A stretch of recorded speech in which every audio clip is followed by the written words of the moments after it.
মেরুতে সত্যি সত্যি বরফের খণ্ডগুলো ভেঙে ভেঙে পড়ছে, টেলিভিশনে দেখাচ্ছে কিন্তু যে মেরু অঞ্চলের সব বরফগুলো খণ্ড খণ্ড ভেঙে ভেঙে পড়ছে। এটা আগে কখনো ভাঙতো না, কিন্তু সারা বছরই এগুলো কিন্তু অখণ্ড থাকতো। তো তাতে বোঝা যায় যে আসলেই আমাদের কর্মকাণ্ড এই পৃথিবীকে কিন্তু আমাদের জন্য একটা মহা দুশ্চিন্তার কারণ হয়ে দাঁড়িয়েছে।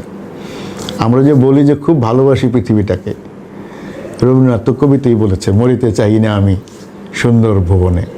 তো এই যে ভালোবাসি বলি, এটি ধরেন আমাদের সাধারণ মানুষের ভালোবাসার দিয়ে কিন্তু আমরা এটা রুখতে পারবো না, কেননা এর সঙ্গে কিন্তু রাষ্ট্রের যারা নায়ক তাদের সম্পর্ক জড়িত, তাদের অর্থনীতি কিন্তু জড়িত।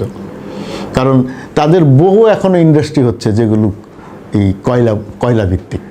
দরিদ্র দেশ হিসাবে আমরা এর কুফল যে ভোগ করবো তাতে কোনো সন্দেহ নেই। সেই জন্য আমাদের প্রস্তুত হতে হবে। আমাদের মৎস্যের কথা যদি বলি, আমাদের মৎস্য খাত এখন তো যেমন আমাদের অনেক স্বাদু পানির মাছ আছে, আমাদের লবণাক্ততা যে বেড়ে যাচ্ছে দুইভাবে বাড়ছে।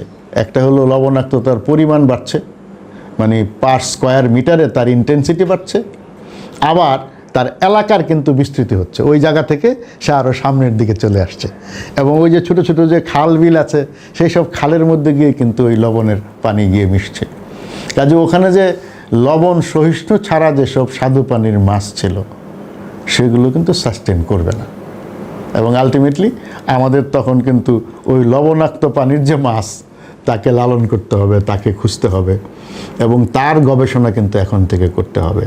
সুতরাং আমাদের এই মনোজাগতিক পরিবর্তন লাগবে, আমাদের কর্মের মধ্যে, গবেষণার মধ্যে, ভাবনার মধ্যে এগুলোর একটা অনুরণন করতে হবে, যাতে তার জন্য আমরা প্রস্তুতি নিতে পারি।